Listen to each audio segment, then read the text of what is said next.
जननी जन्मभूमिश्च स्वर्गादपि गरीयसी।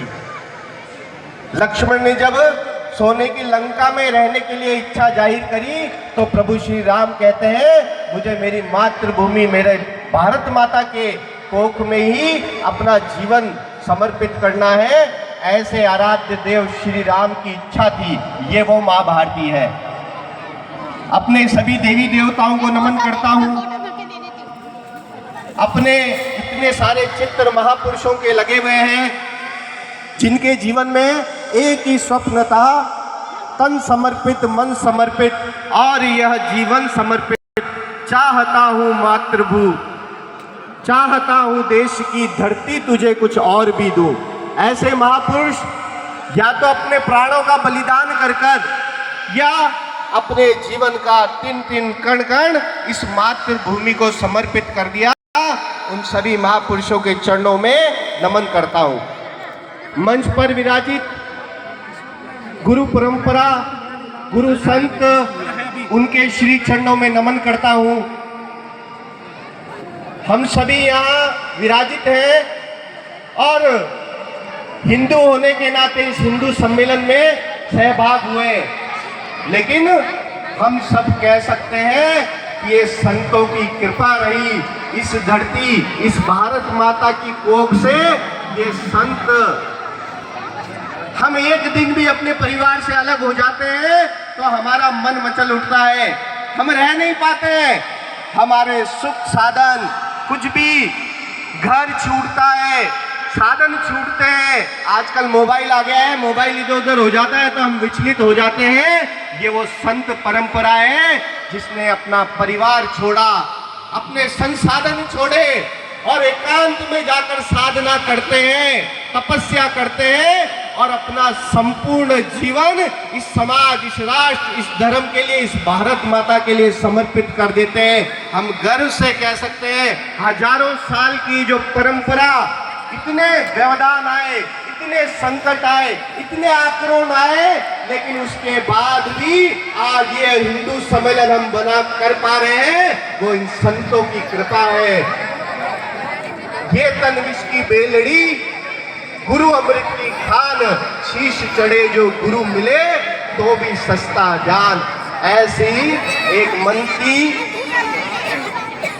गहराई से ऐसे श्री गुरु चरणों में मैं आपका नमन करता हूं, वंदन करता हूं, स्वागत करता हूं। बड़ी संख्या में पधारी मातृशक्ति जो जीवन के पहले क्षण से लेकर अंतिम क्षण तक त्याग की मूर्ति है। पहले गुरु के रूप में जो बच्चों को ममता, स्नेह, प्रेम देती है, ऐसी मातृशक्ति को भी मैं श्री चरणों में नमन करता हूं।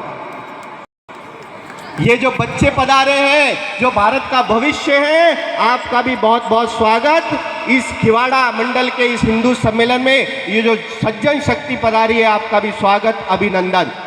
इस कार्यक्रम को सफल बनाने के लिए आयोजक समिति, कार्यकर्ता बंधु, प्रत्यक्ष अप्रत्यक्ष, जिनका भी सहयोग रहा, आप सभी साधुवाद, आप सभी, हम सबकी ओर से आप सभी का बहुत बहुत अभिनंदन है कि आप लोग जागरूक होकर इस थोड़े से सोए समाज, थोड़े से विचलित समाज, थोड़े से भ्रमित समाज को बार बार जगाने का प्रयास करते हैं। आपके इस कार्य का, आपके इस प्रयास सराहनीय है, आपका भी वंदन है। हम सबको लग रहा होगा कि ना तो आज कोई त्योहार है, ना कोई देवी देवता का कोई जयंती है, ना कोई उत्सव है, तो ये हिंदू सम्मेलन क्यों रखा गया है। अब मेरी तरफ से थोड़ी कड़वी बातें आप सबके सामने आने वाली है। ये हिंदू सम्मेलन आयोजन करने का कारण इसलिए हुआ क्योंकि कहीं ना कहीं हमारा ये जो हिंदू समाज है, ये जो प्राचीन विरासत गुरुओं के द्वारा एक विज्ञान के रूप में, एक सामाजिक व्यवस्था के रूप में हमको मिली है, हम कहीं ना कहीं इससे भटकते चले जा रहे हैं।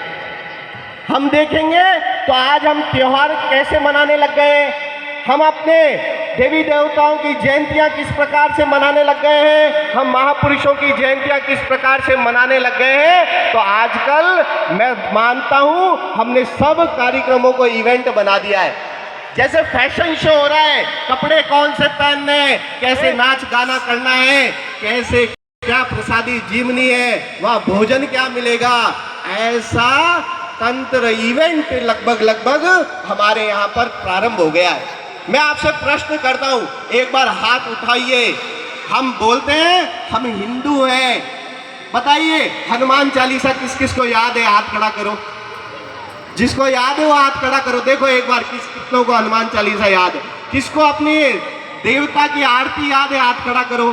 कोई आरती याद है, ऐसे हाथ खड़ा करो। कोई 4 भजन आते हैं, ऐसे हाथ खड़ा करो। तो ये दृश्य हमारे सामने है। कहते हैं गौर से कहो हम हिंदू हैं, जय जय श्री राम। अभी डीजे पे धुन बज रही थी, हम नाच गाना कर रहे थे, लेकिन हमको क्या ये दृश्य से समझ में आता है क्या हम कैसे हिंदू हैं? कहीं हम खोखले हिंदू तो नहीं होते चले जा रहे। आज हमारे सारे आयोजन को देखेंगे तो केवल हम मनोरंजन करने के लिए हमारे जाति के कार्यक्रम होंगे, कोई प्राण प्रतिष्ठा का कार्यक्रम